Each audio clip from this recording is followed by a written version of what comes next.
Party తెలవాలి. చాలా serious అయిన అంశం అది. హాస్పిటల్ బాంబులతో పేల్చేస్తారు, 100 మందిని వీడు తిరుగుతున్నారని చెప్పేసి భాష ఏదైతుందో ఇది ఎవరిని బెదిరిస్తానికో నాకే తెలియదు. మాట్లాడతాను, నేను కూడా మీ పార్టీతో కూడా మాట్లాడుతూ ఉన్నా, మిగతా సంఘాలతో కూడా వ్యక్తులతో కూడా మాట్లాడుతా ఉన్నా. అంటే ఇటీవల ఏదో మీరు ఆయనపై కామెంట్స్ ఏదో వ్యాఖ్యలు చేశారని నేను ఏమంటున్నా, డాక్టర్ చెరుకు సుధాకర్ వ్యక్తిగతంగా ఎవరైనా కామెంట్ చేశాను. నేను వేరిన పార్టీకి నష్టం చేస్తున్నాడు 100% ప్రశ్నిస్తాను. ఎందుకంటే ఈ దేశానికి స్వతంత్రం తెచ్చిందని చెప్పే కాంగ్రెస్ పార్టీ, తెలంగాణ ఇచ్చిందని చెప్పే కాంగ్రెస్ పార్టీ, నష్టం జరిగితే ఉద్యమకారులు కూడా నష్టమని భావిస్తా ఉన్నా. కాబట్టి నేనంట ఆయన చెప్పినటువంటిది ఏదైనా అంత అద్భుతమైన వీడియో ఏమన్నా ఉంటే ఎంబడే వాట్సాప్ గ్రూప్లో ఆయన కూడా షేర్ చేయమని చెప్పండి. నిజంగానే వారు తిట్టే పద్ధతి లోపల అంత ఆక్రోశానికి ఆగ్రహానికి గురయ్యేంత సీరియస్గా మాట్లాడితే చెప్పమని చెప్పారు. నేను ఓపెన్గా ఆయనతో ఇవ్వాలని కూడా పార్టీకి నష్టం లేదని అప్పీల్ చేసిన, ఇప్పుడు కూడా చేస్తా. 100% నాకు హక్కు ఉన్నది. దీనికి వీడియో చూసినవరా నువ్వు అని చెప్పి భాష ఏదైతున్నదో అది దానికి ఎట్లా ఉంటుంది, ఏంటి కార్యక్రమాలు పరిణామాలను కూడా సమీక్షించుకొని చెప్తాను. హైకమాండ్ దృష్టికి తీసుకుపోతారా? నేను వెంటనే ఆడియో అందిన మరుక్షణమే ఠాకరే గారి పెట్టినా, రేవంత్ రెడ్డి పెట్టినా, ఏఐసిసి పెద్దలకు పెడుతున్నా, ఖర్గే గారి దృష్టి కూడా తీసుకొని పోతా.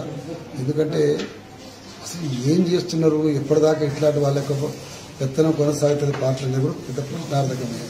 అందుకోసం చాలా విషయాలు ఇప్పుడు రాష్ట్ర రాజకీయాల్లో, తెలంగాణ రాజకీయాల్లో ఈరోజు ఆడియో ఏదైతుందో కాంగ్రెస్ పార్టీలో ఒక తీవ్రమైన అంతర్మదనానికి, చర్చకు దారితీసేటువంటిది. ఇది మా వైపు నుంచి ఏ విధమైన కబుర్లు లేవు. రేవంత్ రెడ్డి గారు నేను పలు సందర్భంలో పాదయాత్ర చేస్తున్న సందర్భంలో మాట్లాడే అంశాలు ఏవైతే అవన్నీ కూడా పార్టీని పరిరక్షించుకోవడం తప్ప వెంకటరెడ్డి వ్యక్తిగతంగా తిట్టింది. వారికి 100% స్వేచ్ఛ ఉన్నది. నేను ఎక్కడ అట్లా మాట్లాడినట్టుంటే ఇప్పుడే సోషల్ మీడియాకు కానీ మిగతా పత్రికలు కానీ రిలీజ్ చేయవలసింది వారికి చూస్తున్నా. వారిని అద్దంకి దయాకర్ ఏదో మాట్లాడిందని చెప్పేసి సందర్భంలో క్షమాపణ. మరి వాళ్ళ కోమటిరెడ్డి వెంకటరెడ్డి మాట్లాడిన దానికి ఏ క్షమాపణతో కూడా పరిష్కారం కాదు. పార్టీ ఏం చెప్తే నేను చెప్తా, నా వైపు నుంచి నేను చెప్పగలిగితే నేను చెప్తా. ఒక్కటైతే చాలా స్పష్టంగా చెప్పదలుచుకున్నా, నయీం లాంటి కరడు కట్టిన నేరస్తుడే నన్ను ఏం చేయలేకపోయాడు. ఇవాళ కోమటిరెడ్డి వెంకటరెడ్డి చేయగలిగేది ఏం లేదు. కోమటిరెడ్డి వెంకటరెడ్డి మాట్లాడే మాటలు ఎవరి ప్రయోజనాల కోసం కూడా చెప్పాలి.